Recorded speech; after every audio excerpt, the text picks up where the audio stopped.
Hey everybody, this is Homer Hickam reading from one of my books again on day number, I'm not sure exactly what day it is of the great sequestering.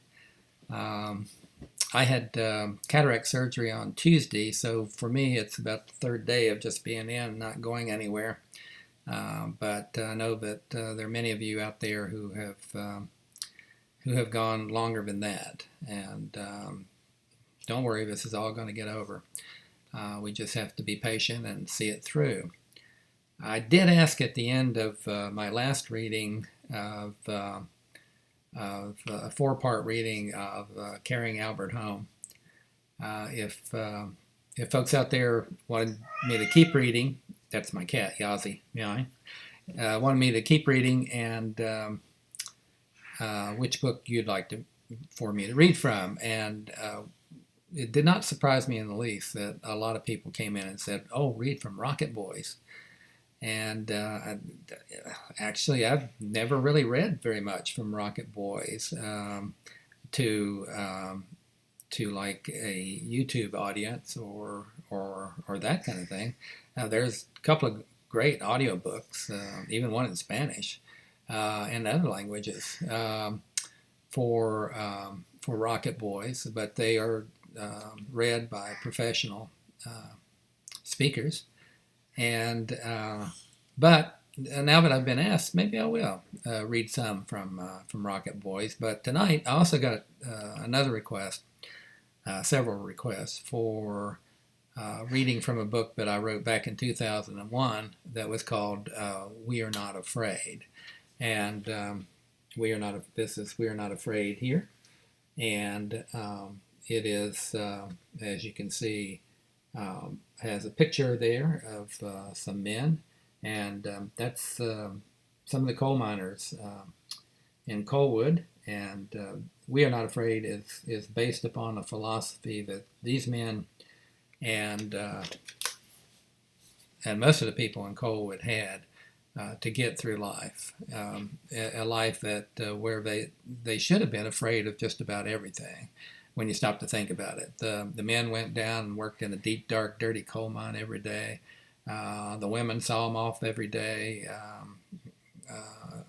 Weren't exactly sure that they'd come back whole and alive, and but yet these men and women lived a good life and were not afraid of much of anything. And in order to get through those tough times, they had to develop a philosophy, some attitudes in order to make that work. So after 9/11, I was asked by publisher Health Communications Incorporated if I could write something that would kind of encourage the American people not to be afraid. And because a lot of people were after that terrible incident. So I thought about it, and so I decided that I would write not anything about me necessarily, but about the people who raised me and why somehow they were able to get through life where they should have been afraid, but they weren't. And so that ultimately ended up to be this book, "We Are Not Afraid," and it might be helpful right now. So I'm going to start off with reading why you should read this book, and right there it says why you should read this book. So not very long, so let me just have at it. Why you should read this book. In today's world, fear seems to be everywhere. Sometimes it's an immediate fear caused by a sense of imminent danger. When terrible things happen before our eyes, instant fear is a normal reaction.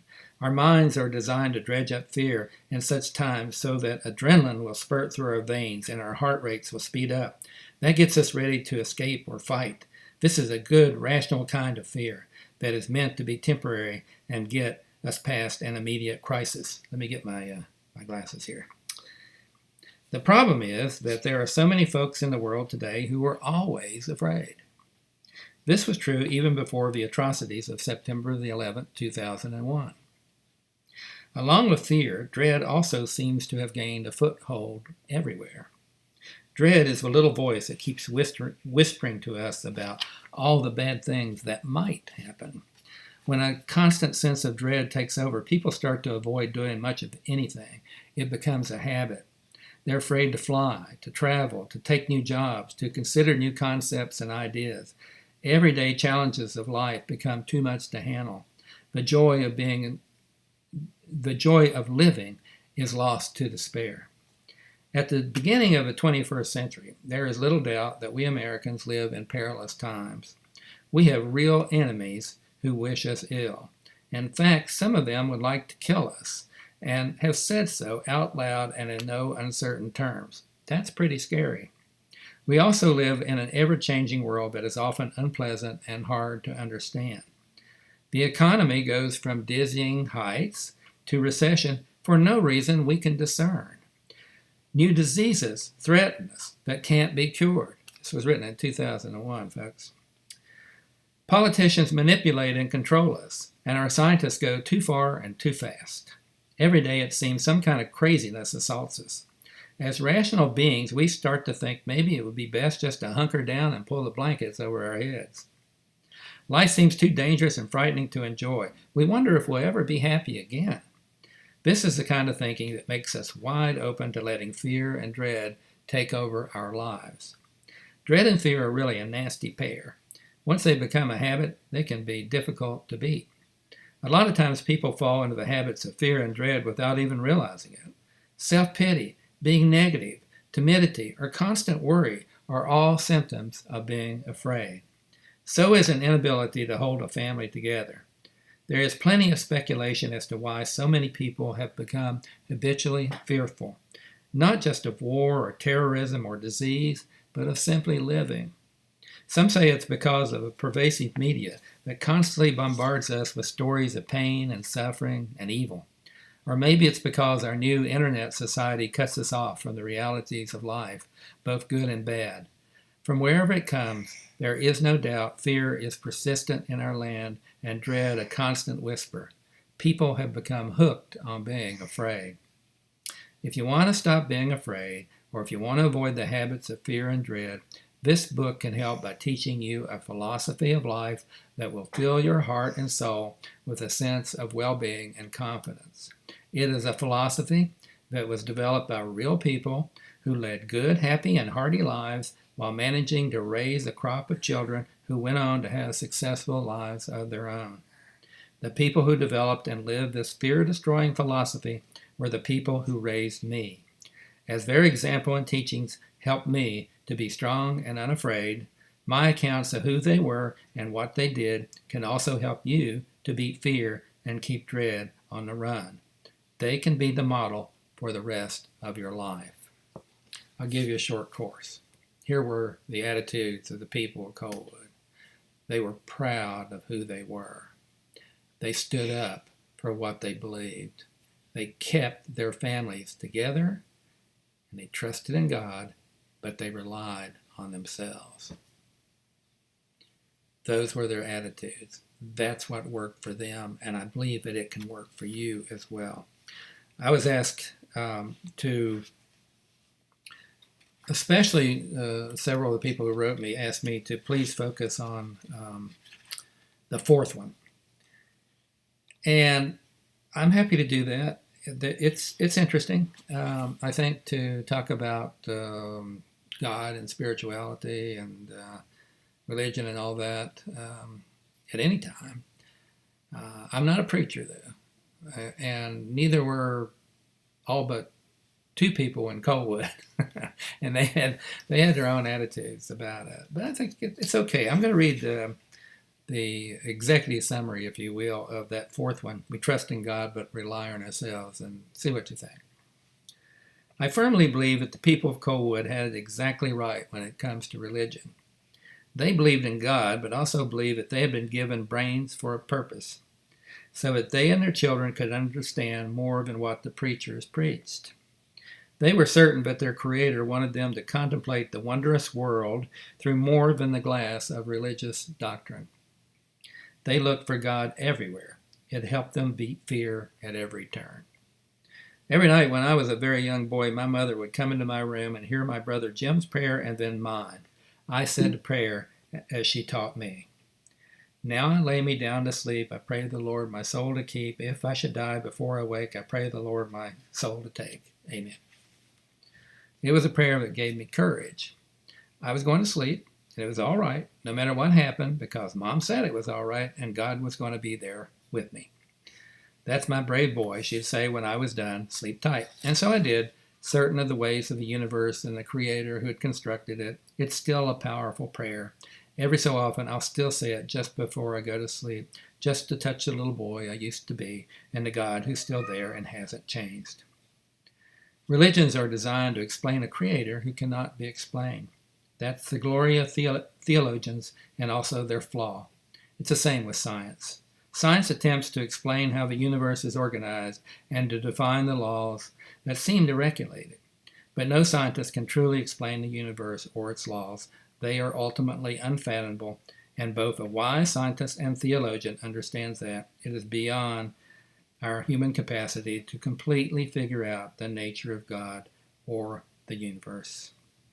If you live in fear and are nagged by the voice of dread, take up the belief that there is a God of goodness who awaits you, filled with love and comfort. But to take the Colewood model, it's wrong to accept that love and comfort without using all the capabilities and possibilities you have been given. A human being is two parts, one spiritual and the other physical. Both are important. The design of the human body and mind is evidence of that great truth.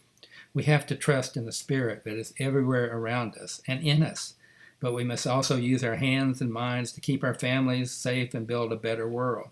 That was the attitude of the people of Colewood, and it helped make them the strongest, least fearful people I have ever had the privilege to know. We are proud of who we are. We stand up for what we believe. We keep our families together. We trust in God, but rely on ourselves. We are not afraid. And in the back of the book, I have a Q&A where over the years I've gotten all kinds of questions from folks who read, usually it's Rocket Boys, but other books. But for the purposes of We're Not Afraid, I mostly included the questions I got from on Rocket Boys. And so some of those might be helpful to you. Here's one that says, was there ever a time you felt like giving up? If so, what kept you going? And my answer to that was, I guess I thought about giving up, but I sure never made it a habit. As my mother said to my brother and me in my book, The Colewood Way, you boys don't know a thing about quitting. I guess you haven't seen enough of it to learn. People in Colewood hardly ever quit anything once they started. They thought it was bad for their character and a poor example for their kids, too.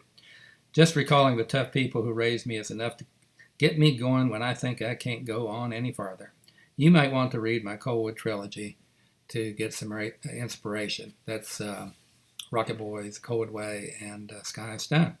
So I guess it's kind of a quadrology in that we have We Are Not Afraid, and even a fifthology, if there is such a thing, with Carrying Albert Home, which is kind of, that's a prequel. And I really do think that the attitudes of people of Colewood are helpful, especially in times when so many people are afraid. And after this pandemic is over, and we all get unsequestered and go about our lives, there's still going to be a lot of people out there who are just afraid. It's a habit. They're addicted to it, and they need to get away from it. And I think maybe this book might help a little bit. So might want to go out and get it for those folks, because I know you are not afraid already, so you don't need it. But maybe you know some folks that do. Thanks a lot, folks. Well, let me know what next book you want me to read. I'm not going to read from Rocket Boys right off the bat. I'll wait a little bit on that. So I might pick another book myself, but just give me some ideas, and we'll keep working on it. I love y'all. Take care.